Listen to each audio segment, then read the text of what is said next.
focus this week is on the extraordinary divergence in energy prices in the US compared with Europe.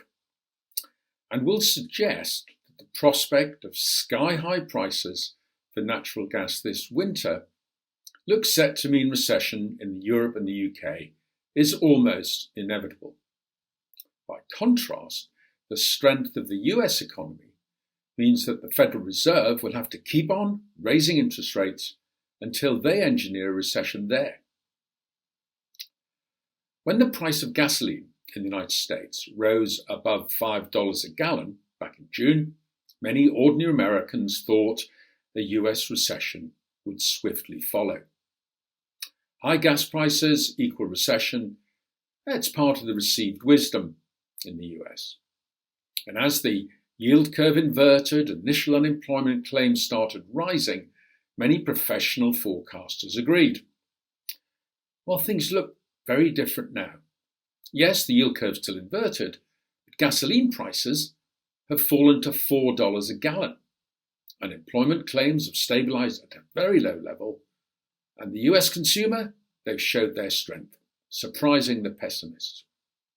There's also been a string of good news on inflation in the US, but any hope that the Federal Reserve would be able to stop raising rates anytime soon, well, that's been dispelled by a string of hawkish comments from members of the rate-setting committee. And as we discussed last week, strong and persistent inflation, notably in US wages and rents, mean that the Fed's 2% inflation target is well out of reach and will remain so until and unless they engineer a recession. Motorists here in Europe, well, we'd be thrilled to fill up at US prices. They translate into 90 UK pence a litre or €1.05. Well, if we're jealous over gasoline prices, that is as nothing compared with natural gas prices this winter. They are currently trading over 8 times higher in Europe than in the US. That is a massive difference. The impact of this is, of course, yet to hit the European consumer. It's summer here, and prices are still relatively low. But the scale of the impending disaster, that's most obvious here in the UK.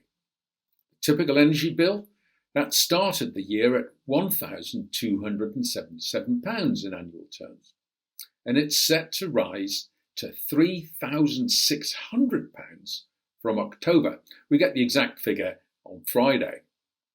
And then it could hit $4,200, according to the best estimates in January. So that would mean that UK household energy bills would have increased by an unprecedented £3,000 in less than 12 months.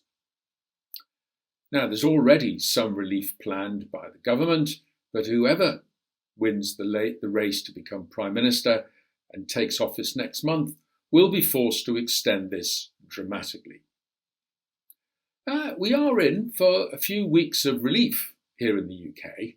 The changes to national insurance contributions, thresholds, and the cost of living grants, that means that there's a pretty substantial boost to real disposable incomes right now. And many consumers, they're still sitting on their COVID piggy bank. That's cash accumulated and debt reduced during the pandemic. Yep, we could be in for a period of consumer strength, but really, that is the lull before the storm.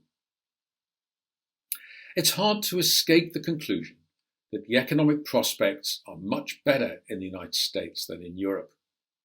And that means the mighty dollar could get even mightier. And although interest rates are headed higher here in Europe and the UK, the US must surely lead the way with relatively higher interest rates, the gap widening. And risk assets?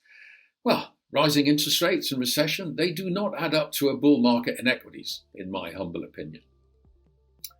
So, may I suggest you enjoy the rain if you get it this week, something I thought I'd never say in this country, and I'll be back next week. A day later because of the bank holiday.